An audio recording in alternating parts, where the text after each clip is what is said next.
আল্লাহ এই সিস্টেম তৈরি করেছে যে জ্ঞানে নেতা হওয়া যায়। কেন বলেন তো? আল্লাহ নিজে সবার চেয়ে জ্ঞানী। আদম আলাইহিসসালাতু ওয়াসসালামকে জ্ঞান দিয়ে আল্লাহ সম্মান দিয়ে ফেরেশতা এবং জিন দিয়ে সিজদা করিয়েছে। ইবলিস করেনি, ইবলিস বোঝেইনি, ইবলিসের প্রশ্নই ভুল। ইবলিস প্রশ্ন করেছে আমি তো আগুনের তৈরি। আরে পাগলা, আগুনের তৈরি আর নূরের তৈরি এগুলো তো কথা নয়, জ্ঞান তো তোমার চেয়ে বেশি। আদম আলাইহিসসালাতু ওয়াসসালামকে জ্ঞান দেওয়া হয়েছে তোমার চেয়ে বেশি, নাহলে তোমার আগুনের চেয়ে নূরের তৈরি ফেরেশতা তো আরও শ্রেষ্ঠ। নূরের তৈরি ফেরেশতা কি জন্য সিজদা করতেছে, আর তুমি আগুনের তৈরি হয়ে কি বলতে চাও, কি বুঝাতে চাও? জ্ঞানই শ্রেষ্ঠত্ব, জ্ঞানই ক্ষমতা। আল্লাহ তলুতকে যখন নেতা বানালেন তখন বলছেন বাসতাতাং ফিল ইলমি ওয়াল জিসম, আমি তলুতকে নেতা বানিয়েছি জ্ঞানের জোরে, জ্ঞানের ক্ষমতায়। কিন্তু আজ মুসলমানদের সাথে জ্ঞানের কোনো সম্পর্ক নেই, বই পুস্তক পড়ার কোনো সম্পর্ক নাই। তাহলে কীভাবে নেতা হবেন? গোলামির জিনজির তো আমরা আমাদের পায়ে নিজেরাই বেঁধেছি। এবার কল্পনা করেন যে 500 জন যদি এমন যুবক তৈরি হয়, যে 500 জন যুবক শতভাগ তাওহীদে বিশ্বাসী, শতভাগ ঈমান বিল গায়বে ইয়াকিন রাখে, মানে পরকাল দেখতে পায়, বস্তুবাদী নয়, আবার জ্ঞানে সর্বোচ্চ। আবার জ্ঞান টাকা দিয়ে কিনে নেওয়া যায় না। কত ডাক্তার ইঞ্জিনিয়ার নেবেন, অনেক জ্ঞান অর্জন করেছে, পিএইচডি ডিগ্রিধারী, একটা 1 লাখ 5 লাখ 1 কোটি টাকার জন্য স্বাক্ষর বিক্রি করে দিচ্ছে। বন্দরে বসে আছে, চিটাগাং বন্দরে, মেডিকেলগুলোতে বসে আছে, গাড়ি হাতিয়ে দিবে, কোম্পানির ওষুধ লিখবে। ও কি জ্ঞানী নয়? জ্ঞানী, কিন্তু ওর জ্ঞানকে বিক্রি করে দিয়েছে, ন্যায়পরায়ণ নয়। তাহলে কল্পনা করেন যে 500 এরকম যুবক তৈরি হয়েছে যারা সর্বোচ্চ ডাক্তার, সর্বোচ্চ ইঞ্জিনিয়ার, কিন্তু বিক্রি হয় না, কেউ কিনতে পারে না ওদেরকে, ন্যায়পরায়ণ, সত্যবাদী, আবার তাওহীদে শতভাগ তাওহীদে বিশ্বাস রাখে, আবার ঈমান বিল গায়বে ইয়াকিন রাখে। এদেরকে পরাজিত করবে এরকম কোনো শক্তির জন্মই হয়নি পৃথিবীতে। কিন্তু হ্যাঁ, এরকম 500 যুবক তৈরি হয়ে গেলে তারা পৃথিবীর জন্য, সাম্রাজ্যবাদী শক্তির জন্য হুমকি। তখন তারা এদেরকে ধ্বংস করতে চাইবে, হত্যা করতে চাইবে। আর যখন ধ্বংস এবং হত্যা করতে চাইবে তখন আল্লাহর সাহায্য লাগবে। আল্লাহর সাহায্য ছাড়া মুসলমানদের বিজয় আগেও কোনো দিন হয়নি, পরেও কোনো দিন হবে না। দুনিয়ার শক্তিতে মুসলমানদের বিজয় হয় না। দুনিয়ার শক্তি চেষ্টার অংশ। বিজয় হয় কি দিয়ে? একটু কথা বলেন তো, কি দিয়ে বিজয় হয়? আল্লাহর সাহায্য দিয়ে বিজয় হয়। তা আল্লাহর সাহায্য কেমনে পাবেন? আল্লাহর সাহায্য পাওয়ার জন্য দুটো বড় মাধ্যম আছে, প্রযুক্তি আছে, অস্ত্র আছে আল্লাহর সাহায্য পাওয়ার। একটা সালাত আর একটা জিকির। 5 ওয়াক্ত সালাতের তো লাগবেই। 5 ওয়াক্ত সালাতের পরে আরও একটা সালাত খুবই পাওয়ারফুল, এটা হচ্ছে রাতের সালাত। আর জিকির তো আছেই, কিন্তু জিকিরের মধ্যে একটা জিকির খুবই পাওয়ারফুল, এটা হচ্ছে সকাল সন্ধ্যার জিকির। কিন্তু এই সালাত এবং এই জিকির কেন পাওয়ারফুল, এই সালাত এবং জিকির দিয়ে কেমনে আল্লাহর সাহায্য আসবে, এটা একটু বুঝে তারপরে আমাদেরকে সামনের দিকে আগাতে হবে। দেখেন, এখান থেকে ঢাকা অথবা আমেরিকা অথবা রাজশাহীতে কোনো ভালো টিচার যদি থাকে, তার সাথে আপনি অনলাইনে ক্লাস করতেছেন লাইভ, অথবা অনলাইনে ফোনে কথা বলতেছেন লাইভ। তো এই যে অনলাইনে ফোনে লাইভ কথা বলতেছেন, লাইভ ক্লাস করতেছেন লগ ইন করে পাসওয়ার্ড দিয়ে, তো হাজার হাজার কিলোমিটার দূরে থাকা টিচারের মুখোমুখি হয়েছেন ইন্টারনেট দিয়ে, জুম দিয়ে, হোয়াটসঅ্যাপ দিয়ে। তো এইটা যে প্রযুক্তি, এই প্রযুক্তির চাইতেও লক্ষ কোটি গুণ টপ লেভেলের প্রযুক্তি হচ্ছে আমি দুনিয়াতে বসে আছি আর আমার সাথে 7 আসমানে থাকা রব্বুল আলামিন লাইভ কানেক্টেড হবেন। ওটা হচ্ছে সালাত। রব্বুল আলামিনের সাথে, রব্বুল আলামিন 7 আসমানে, আরশে, আমি দুনিয়ায়, কিন্তু মুখোমুখি হব লাইভ, সরাসরি কথা হবে। ওটার প্রযুক্তি সালাত, ওটার জন্য সালাতে দাঁড়াতে হবে, সিস্টেম ওইটা, ফরম্যাট ওইটা, যেটা আমার পূর্বের বক্তা বলছিলেন, এটা গায়েবে নির্ধারিত ফরম্যাট, লাউহে মাহফুজে নির্ধারিত ফরম্যাট। সেম হুবহু ওই ফরম্যাট যখন আপনি ধারণ করবেন, কানেকশন তৈরি হয়ে গেছে। ফরম্যাটে উল্টাপাল্টা হয়ে গেলে কানেকশন হবে না, নেটওয়ার্ক কাজ করবে না, অ্যাক্টিভ হবে না, ফাংশন করবে না। এই জন্য ফরম্যাট হুবহু ওই রকমই থাকা লাগবে, যেমনটা লাউহে মাহফুজে, লাউহে মাহফুজ থেকে জিব্রাইল, জিব্রাইল থেকে মোহাম্মদ সাল্লাল্লাহু আলাইহি ওয়াসাল্লাম, মোহাম্মদ সাল্লাল্লাহু আলাইহি ওয়াসাল্লাম থেকে কোরআন এবং হাদিসে। তো কোরআন এবং হাদিসে যেভাবে ফরম্যাট দেওয়া আছে ওটাই হতে হবে। তাহলে ওই ফরম্যাট দিয়ে আপনি এখন জমিনে বসে থেকে রব্বুল আলামিনের সাথে কানেকশন হবে। ঠিক যেমন আমরা আমাদের মোবাইলের পাসওয়ার্ড ওপেন করতেছি, ফিঙ্গারপ্রিন্ট দিয়ে, ফেস ভেরিফিকেশন দিয়ে।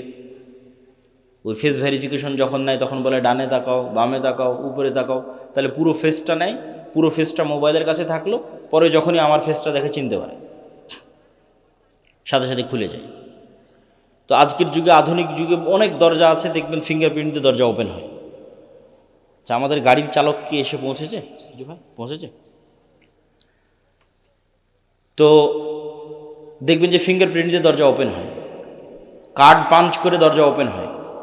তো মনে করেন আমরা অত্যাধুনিক প্রযুক্তির একটা দরজার সামনে দাঁড়িয়ে আছি, যেই দরজা পাসওয়ার্ড অনেক কঠিন, প্রচুর ভ্যারাইটিস পাসওয়ার্ড। যেমন মোবাইলের পাসওয়ার্ড দেওয়ার সময় ওরা কী বলে যে শুধু ইংরেজি লিখিও না, সংখ্যা দাও, 1 2 3 4 দাও, 1 2 3 4 পরে হ্যাশ দাও, স্টার দাও, যত রকমের দিতে পারো তত পাসওয়ার্ড শক্ত।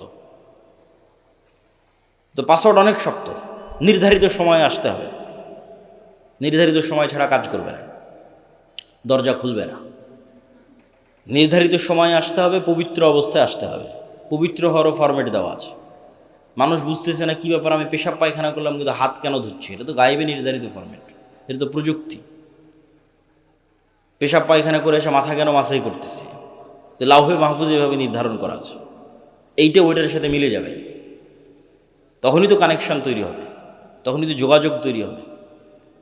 আসে যখন আপনি নির্ধারিত সময় যখন পবিত্র অবস্থায় দাঁড়ালেন, এটা একটা ফরম্যাট, এর সাথে একটা আওয়াজ আছে, সাউন্ড আছে। আলহামদুলিল্লাহ রাব্বিল আলামিন আর রহমানির রহিম। রুকুতে যখন গেলেন, এটা একটা ফরম্যাট, ওর সাথে একটা সাউন্ড আছে, সুবহান রাব্বিল আযীম। সিজদায় গেলেন, ওর সাথে একটা সাউন্ড আছে, সুবহান রাব্বিল আলা। এই ফরম্যাট, সাউন্ড, দাঁড়ানো, সময়, নিয়াত, কালব কানেক্টেড, চোখ সিজদায়, সব যখন মিলে গেছে, তখন তো সামনের দরজা উন্মুক্ত হবে, ধরতে পেরেছে পরিপূর্ণভাবে, তখন আল্লাহর সাহায্যের দরজা উন্মুক্ত হবে, আল্লাহ সুবহানাহু ওয়া তাআলার রহমত পাওয়ার দরজা উন্মুক্ত হবে। এটাই সালাত। সালাত ছাড়া মুসলমানদের বাঁচার কোনো রাস্তা নাই, সালাত ছাড়া মুসলমানদের মুক্তির কোনো রাস্তা নাই। কেন? 7 আসমানের সাথে যোগাযোগই হবে না, 5 ওয়াক্ত সালাতে যে নেওয়ার নামই নাই, গন্তিতেই নাই, আল্লাহর কাউন্টের মধ্যেই নাই। তো ওকে দিয়ে কী কাজ হবে? ওর ভোটেরও কোনো দাম নাই, ওর মিছিলেরও কোনো দাম নাই, ওর তাকবীরেরও কোনো দাম নাই, ভ্যালুলেস। 16 কোটি বেনামাজি ভোট দিয়ে যদি বলে ইসলাম বিজয় করবে, এটা মিথ্যা কথা। তা আল্লাহর খাতাতে নাই কিসের ইসলাম? তো 7 আসমানের সাথে যতক্ষণ সম্পর্ক না থাকছে, রব্বুল আলামিনের সাথে যতক্ষণ কানেকশন না থাকছে, ততক্ষণ এইটা দিয়ে আল্লাহ সুবহানাহু ওয়া তাআলার সাহায্য আসবে না, ইসলামেরও বিজয় হবে না। নিজের ব্যক্তি স্বার্থ আদায় হতে পারে, নিজের দুনিয়াবি কিছু লাভ লোকসান হতে পারে, ইসলামের নয়। এই জন্য সালাত ছাড়া কোনো রাস্তা নাই, মুসলমানকে সালাত আদায় করতেই হবে। এই জন্য রাসূলুল্লাহ সাল্লাল্লাহু আলাইহি ওয়াসাল্লাম সূর্যগ্রহণে সালাত, চন্দ্রগ্রহণে সালাত, বৃষ্টি প্রার্থনায় সালাত, যুদ্ধের মধ্যে সালাত। যুদ্ধের মধ্যে সবাই মিলে যুদ্ধ করলে তো যুদ্ধ আরও জমে, তা না করে বলছে সালাতের সময় হয়ে গেছে, অর্ধেক যুদ্ধ করো, অর্ধেক সালাত আদায় করো। কেন? তোমাদের এই যুদ্ধ সবাই মিলে যুদ্ধ করলে বিজয় হবে, ওই থিওরিতে এই যুদ্ধ চলে না। এটা যদি জিহাদ ফি সাবিলিল্লাহ হয়, জিততে হলে রব্বুল আলামিনের সাহায্য লাগবে। রব্বুল আলামিনের সাহায্য আসার জন্য ওই যে ফরম্যাটে দাঁড়াতে হবে, প্রযুক্তি ইউজ করতে হবে, তাহলে আসমান থেকে সাহায্য নামা শুরু করবে। আর আসমান থেকে সাহায্য না নামলে তোমাদের বিজয় হবে না। এই জন্য সালাত আদায় করা ছাড়া মুক্তির কোনো রাস্তা নেই। আর একটা বলেছি, জিকির। জিকির কেন পাওয়ারফুল? জিকির কেন শক্তিশালী? জিকির কেন পাওয়ারফুল, শক্তিশালী? এটা বুঝতে হলে আপনাকে বুঝতে হবে শব্দ, আওয়াজ, বাক্য কেন শক্তিশালী। আজকে আমরা যেই বিশ্বে দাঁড়িয়ে আছি, এই বিশ্বটার আধুনিক সভ্যতা দাঁড়িয়ে আছে যে আমি আব্দুল্লাহ এখান থেকে বলবো, আমার এই আওয়াজটা মোবাইলে ক্যাপচার করবে, মোবাইল থেকে নেটওয়ার্কে দিবে, দিয়ে এখন আমার কথা এখন আমেরিকাতে বাজতেছে। এ কেমনে আমেরিকা গেল?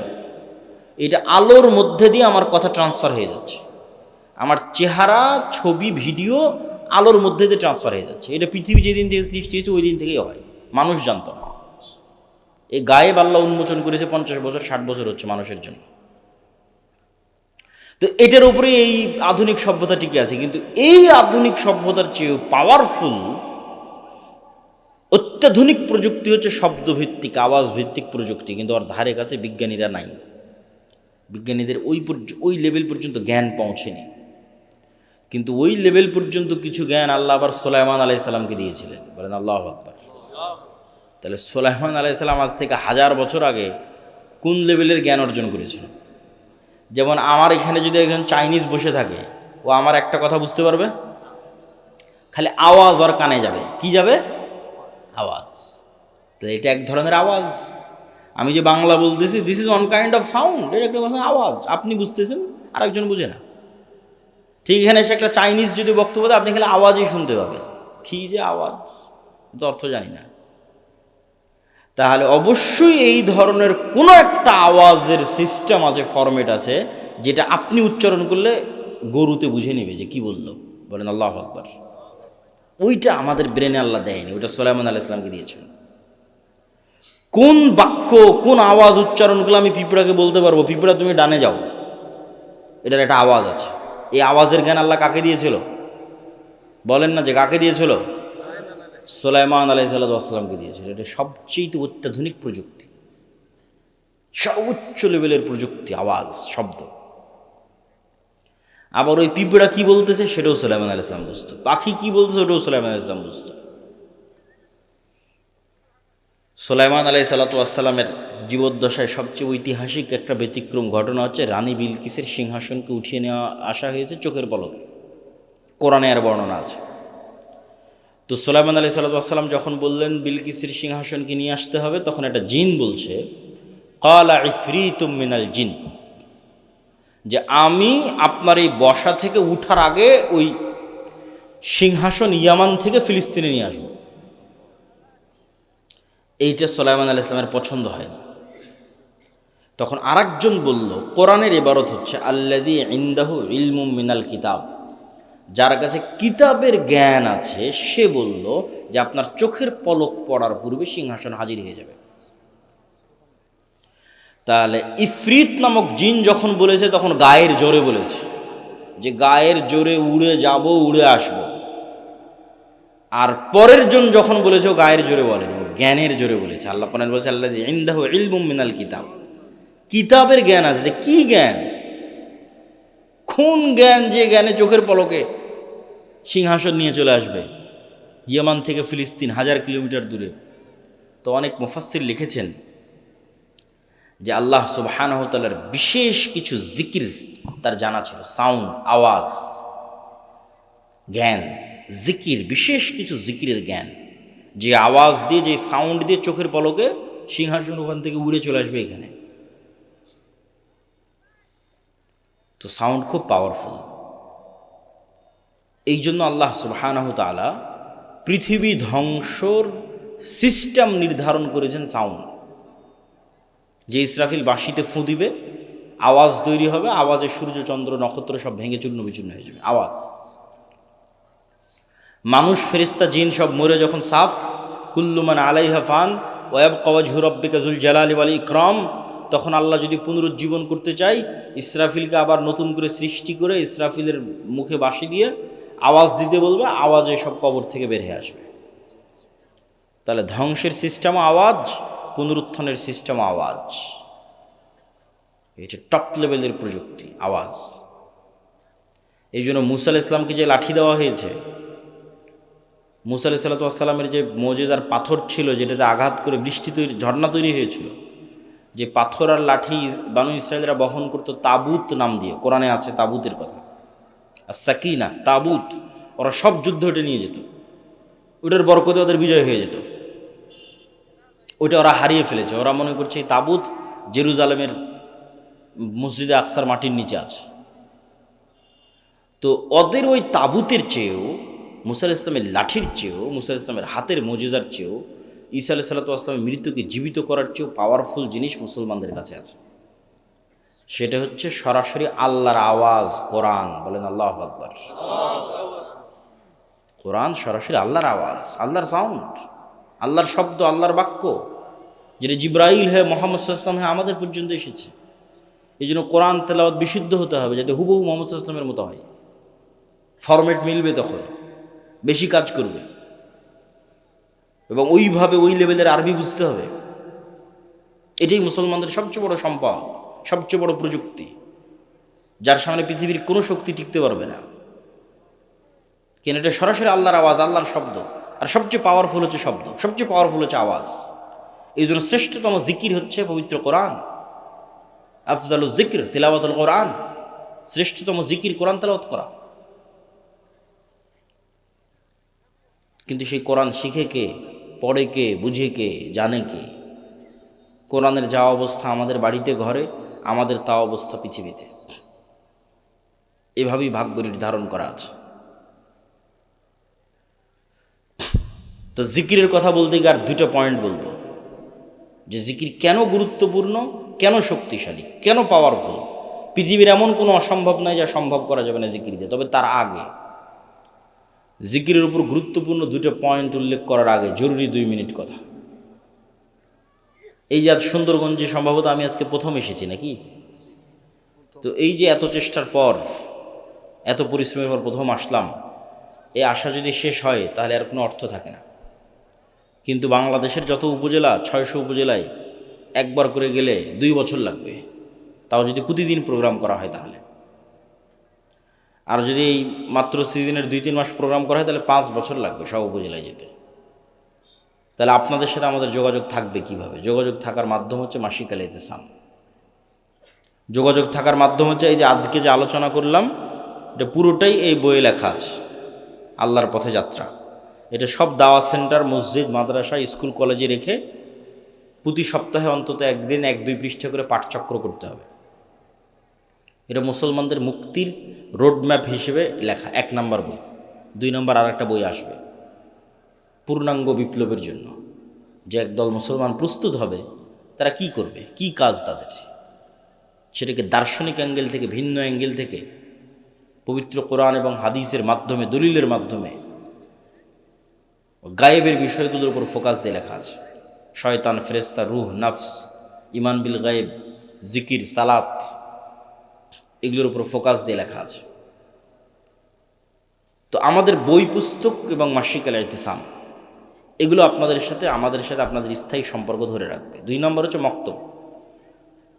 বুড়া মানুষদের বিপ্লব হবে না, না, বেশিরভাগই বৃদ্ধ মানুষ বসে আছে। বিপ্লবের জন্য নতুন প্রজন্ম লাগবে। এই নতুন প্রজন্মকে কোথায় পাবেন? মাদ্রাসায় আছে 2% করে, মাদ্রাসায় আসে 2%। সারা বাংলাদেশের যত স্টুডেন্ট 2% মাদ্রাসা। তাহলে 98% স্টুডেন্টকে ধরতে হলে মসজিদে যেতে হবে। প্রত্যেক গ্রামের মসজিদে ওই এলাকার শতভাগ মুসলমানের সন্তানকে মক্তবে নিয়ে আসতে হবে। এটাই আন্দোলন, এটাই মুভমেন্ট। এরাই ভবিষ্যৎ সিটিসিএসপি হবে। এদের মাথার মধ্যে ছোটোবেলায় এই আকিদা, এই বিশ্বাসগুলো দিয়ে দিতে হবে। যাদের কাজ কি, সত্যবাদিতা, ন্যায়পরায়ণতা কি, শিক্ষা জ্ঞান কি, শতভাগ তাওহীদ কি, ঈমান বিল গায়বি ইয়াকিন কি। এই জন্য মক্তব লাগবে। মক্তবের সিলেবাস আমারই লেখা। আমাদের দাওয়ায়ে ইল্লাহর যে মক্তব চলে, উসমানী কায়দা আছে, আদর্শ শিক্ষা আছে, তালিমউদ্দিন আছে। প্রায় 700 মসজিদের উপর মসজিদের ইমামেরা আমাদের কাছে ট্রেনিং নিয়েছে, এবং আমার ধারণা যারা ট্রেনিং নিয়েছে তারা আগের চেয়ে এখন ভালো পড়ায় এবং বাচ্চাদেরকে ভালো শেখায়, আলহামদুলিল্লাহ। এই সকল মক্তবের উপর একটা আমাদের প্রতিযোগিতা আয়োজন হচ্ছে এনটিভিতে, যেটা তো অনেক খরচ। মক্তবের স্টুডেন্টরা টিভিতে যাবে, সেই উদ্যোগে এই অনুষ্ঠান আয়োজন হচ্ছে। তো অত্র অঞ্চল, পুরো সুন্দরগঞ্জ আশপাশে যত বেশি পারা যায় মক্তবের শিক্ষকদের ট্রেনিং দেওয়ানো, এটা আপনাদের কাজ। যাতায়াত খরচও লাগে না, থাকা খাওয়া লাগে না। 3 নম্বর হচ্ছে যে দিনী প্রতিষ্ঠানগুলো হবে, সেই দিনী প্রতিষ্ঠানগুলোকে জামিয়া সালাফির সাথে অধিভুক্ত করা। এইটার মাধ্যমে আমাদের সাথে আপনাদের সম্পর্ক তৈরি হবে। এটা বলে এবার জিকিরের যে 2টো পয়েন্ট, সেই 2টো পয়েন্টের দিকে আগায়। মেয়েদের কথা বলা হয়েছে, যে মেয়েরা আজকের অনুষ্ঠানে আছে, তাদের উদ্দেশ্য করে কিছু বলা যায় কিনা। আমার বক্তব্যের যেটা মূল বিষয় ছিল ন্যায়পরায়ণতা এবং সত্যবাদিতা, গোলামি থেকে মুক্তির জন্য। এটা অনেকেই যদি মনে করে শুধু ছেলেদের কাজ, এটার অনেক অংশ মেয়েদের সাথে জড়িত আছে। কিভাবে? এই যে আপনারা যারা এখানে উপস্থিত আছেন, নিজ বাপের সম্পত্তিতে নিজ বোনকে ন্যায়ের সাথে সম্পদ দিয়েছেন? যদি দিয়ে থাকেন, নেতা হবেন, আপনার ছেলেরা নেতা হবে। যদি না দিয়ে থাকেন, আপনি গোলাম, আপনার পরবর্তী 14 প্রজন্ম গোলাম। এটাই গোলামির স্বভাব। ধোঁকা দেওয়া, ন্যায় প্রতিষ্ঠা না করা, এটাই গোলামির স্বভাব। তাহলে মা এবং বোনকে তাদের সম্পত্তি ন্যায়ের ভিত্তিতে বন্টন করতে হবে। ঠিক মা এবং বোনকে চিন্তা করতে হবে, আমি কি আমার শাশুড়ির সাথে ন্যায় করতেছি? শাশুড়িকে চিন্তা করতে হবে, আমি কি আমার স্ত্রীর সাথে ন্যায় করতেছি? এই এক চিন্তাতে সমাজ ঠিক হয়ে যাবে।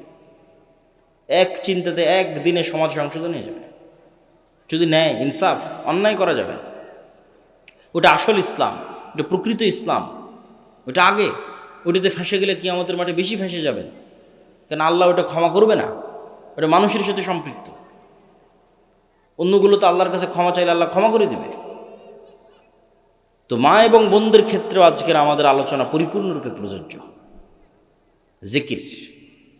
জিকিরের ক্ষেত্রে যে দুটো পয়েন্ট বাকি আছে। মুসা আলাইহিস সালাতু ওয়াস সালামকে আল্লাহ সুবহানাহু ওয়া তাআলা বললেন যে মুসা, তোমাকে লাঠি দিলাম, জিহ্বা তোতলা ছিল ভালো করে দিলাম, ভাইকে সহযোগী হিসেবে দিলাম, তো এখন তুমি রওনা দাও, তবে একটা কথা মনে রাখো, ওয়ালা তানিয়া ফি জিক্রি, জিকির করতে যদি ভুলে যাও সব ডিঅ্যাক্টিভেট হয়ে যাবে। যা ফাংশন দিয়েছি, ধরেন মুসা আলাইহিস সালাতু ওয়াস সালাম এক সপ্তাহ থেকে নামাজও পড়ে না, জিকিরও করে না, ধরেন কথার কথা বলতেছি, তার মানে মুসা আলাইহিস সালামের কালব আল্লাহর সাথে কানেক্টেড নাই। সালাতের প্রযুক্তিও ব্যবহার করেনি, জিকিরের প্রযুক্তিও ব্যবহার করেনি, কালব রব্বুল আলামিনের সাথে কানেক্টেড হতে পারেনি। এখন যদি ওই লাঠি 1000 ছাড়ে জীবনে সাফ হবে না, ও ডিঅ্যাক্টিভেট হয়ে গেছে। সমুদ্রের মধ্যে মারলে রাস্তা তৈরি হবে না। যেভাবে তোমাদের ফেসবুক কর্তৃপক্ষ মেটা ডিঅ্যাক্টিভেট করে দেয়, ডিঅ্যাক্টিভেট হয়ে গেছে। ওটা তখনই কাজ করবে যখন মুসা আলাইহিস সালামের কালব রব্বুল আলামিনের সাথে কানেক্টেড, সালাত এবং জিকির এই দুটো দিয়ে। ওটা আল্লাহ বলে দিচ্ছে, ওয়ালা তানিয়া ফি জিক্রি, খবরদার আমাকে স্মরণ করতে বলিও না, তোমার কালবকে আমার সাথে কানেক্টেড থাকতে হবে, তাহলে তোমার হাতের লাঠি সমুদ্রে মারলে রাস্তা তৈরি হয়ে যাবে। আল্লাহু আকবার। এই জন্য জিকিরের কোনো বিকল্প নাই। দোয়াতে নিজের প্রয়োজন বেশি থাকে, যে আল্লাহ আমাকে এটা দাও, টাকা পয়সা দাও, ছেলেকে প্লাস দাও, মেয়ের ভালো পাত্রে বিবাহ দিয়ে দাও, ধন সম্পদ দাও, আল্লাহ দ্রুত বিয়ের ব্যবস্থা করে দাও, কত রকমের সব নিজের প্রয়োজনের দোয়া দিয়ে ভরা। মানুষ দোয়া করবে, আল্লাহ পছন্দ করে, কোনো সমস্যা নেই, কিন্তু জিকিরে নিজের প্রয়োজন থাকে না।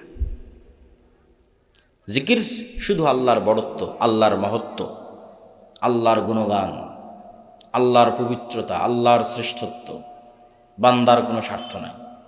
জিকির ফেরেশতাদের ইবাদত, জিকির আমার আশেপাশে যা আছে সবগুলোর ইবাদত। আল্লাহ সুবহানাহু ওয়া তাআলা বলছেন, এটা একটা গায়েবের নিউজ। এটাতে বক্তব্যের শেষের দিকে চলে যাব। ইউসাব্বিহু লিল্লাহি মা ফিস সামাওয়াতি ওয়া মা ফিল আরজ, আসমান জমি এবং তার মধ্যে যা কিছু আছে, এই প্যান্ডেল, ওই টিস্যু, এই গায়ের জামা, ওই মোবাইল ক্যামেরা, এই মাটি, সব 24 ঘন্টা তাসবিহ পড়তেছে। আল্লাহু আকবার। এই তাসবিহ পড়ার আওয়াজ আছে, আমি এমনি বলি না, আওয়াজ সবচেয়ে পাওয়ারফুল। আপনি পিঁপড়া চলার আওয়াজ যেমন শুনতে পান না, এটাও শুনতে পান না, কিন্তু এই পিঁপড়া চলার আওয়াজ ঠিকই হাতি শুনতে পায়, আল্লাহর অন্য প্রাণী শুনতে পায়, আপনি পান না, কিন্তু আওয়াজ হচ্ছে। আমাদের এই গায়ের এই জামা আওয়াজ করে করে তাসবিহ পড়তেছে। শুধু কি এটা ভয়ঙ্কর না, এর চেয়ে বড় ভয়ঙ্কর হচ্ছে আমরা যখন তাসবিহ পড়ি তখন এরা বুঝে। রাসূলুল্লাহ সাল্লাল্লাহু আলাইহি ওয়াসাল্লাম বলেন, মুয়াজ্জিন যখন আজান দেয়, আর আজানের আওয়াজ যতদূর পর্যন্ত যায়, জীবজন্তু, জড়বস্তু, জড় পদার্থ, কীট পতঙ্গ, পঙ্গপাল সব এই আওয়াজ বুঝে এবং এই আওয়াজের পক্ষে কিয়ামতের মাঠে সাক্ষী দিবে। তাহলে চারপাশের জীবজন্তু, সৃষ্টি জীবের ইবাদত হচ্ছে তাসবিহ, জিকির। ফেরেশতার ইবাদত তাসবিহ, জিকির। তাহলে এবার আপনিও যখন সকাল সন্ধ্যা জিকির করবেন, তাসবিহ পাঠ করবেন, তখন আপনার জন্য পৃথিবীর সব কিছু সহজ হয়ে যাবে। 5 ওয়াক্ত সালাত, রাতের সালাত এবং সকাল সন্ধ্যার জিকির মুসলমানদের সবচেয়ে বড় অস্ত্র। আর এই পবিত্র কোরআন, আল্লাহর সাহায্য আসমান থেকে জমিনে নামিয়ে আনার জন্য। এটা ছাড়া ওই যে আপনি শতভাগ তাওহীদে বিশ্বাসী, শতভাগ ঈমান বিল গায়বে ইয়াকিন রাখেন, বিশাল জ্ঞান অর্জন করেছেন, সত্যবাদিতা, ন্যায়পরায়ণতা প্রতিষ্ঠা করতে যাবেন, তো বহির্বিশ্ব তো আপনাকে বাঁচিয়ে রাখবে না, মারবে। তখন তো আপনার আল্লাহর সাহায্য লাগবে, তখন কি করবেন? দুনিয়ার শক্তিতে বিজয় অর্জন করতে পারবেন না। এই জন্য আগে থেকেই আল্লাহ সুবহানাহু ওয়া তাআলার সাথে সম্পর্ক লাগবে। এই জন্য সালাত লাগবে। যে বইকে কেন্দ্র করে আলোচনা হলো সেটা আল্লাহর পথে যাত্রা। তবে আরেকটা বই আজকে পাবেন, সেটা হচ্ছে রাসূল সাল্লাল্লাহু আলাইহি ওয়াসাল্লাম দেখতে যেমন ছিলেন, এটা আল্লাহর নবীর চেহারা, তার চেহারা মোবারক, তার দাড়ি, তার চুল, তার হাত পা, গায়ের জামা, হাঁটার ধরন, নাকের স্টাইল, সব এই বইয়ের মধ্যে আছে। এই বই এবং মাসিকাল ইতিসাম এগুলোকে মূল্যায়ন করবেন। তাড়াহুড়ো করে ওঠার দরকার নাই। 2-1টা প্রশ্ন আছে, প্রশ্নের উত্তরগুলো আমরা দিয়ে নিই। আর বই স্টেজের ডান পাশে প্রশ্ন থাকলে লিখে দিতে পারেন, সংক্ষেপে কয়েকটা প্রশ্ন উত্তর দেওয়া হবে। এবং বইগুলো আপনারা একটু ডান সাইডটা ফাঁকা দেন, ডান সাইড থেকে স্টেজের ডান পাশে।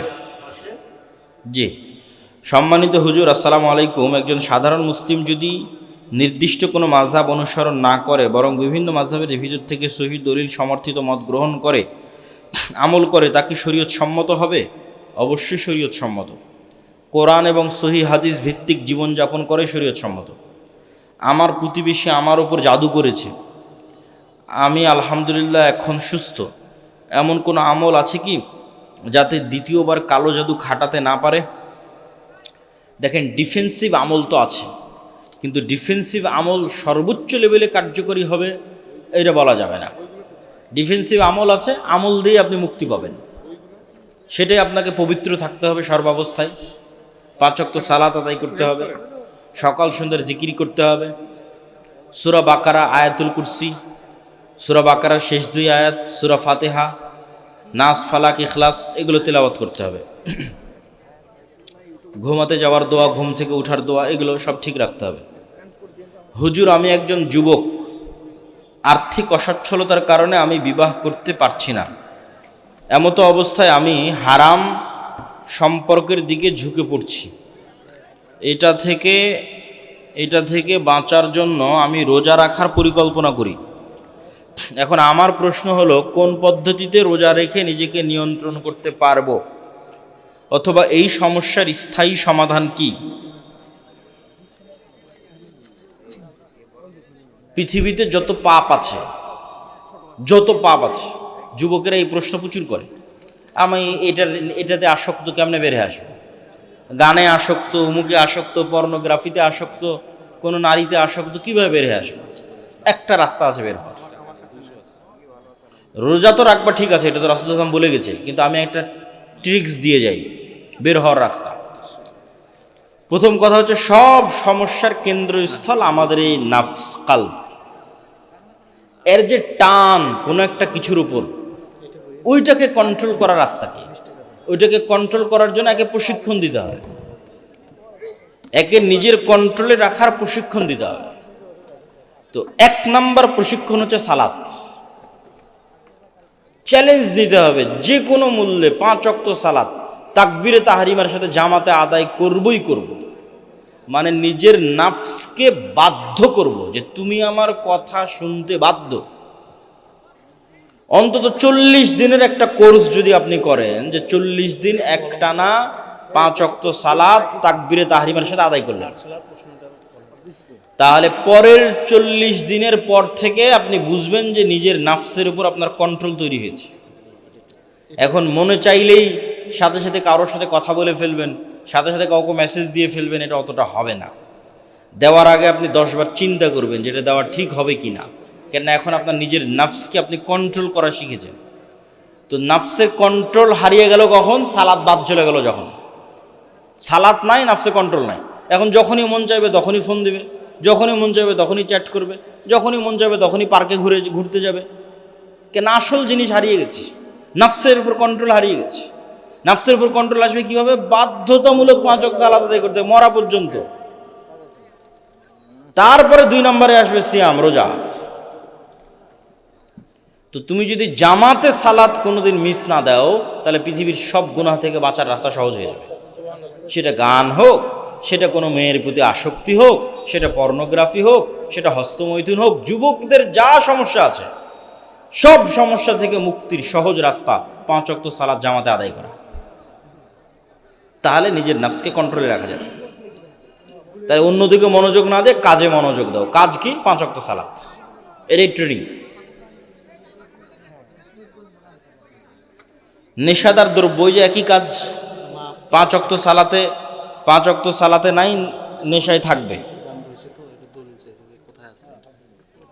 যেগুলো ফাউল প্রশ্ন,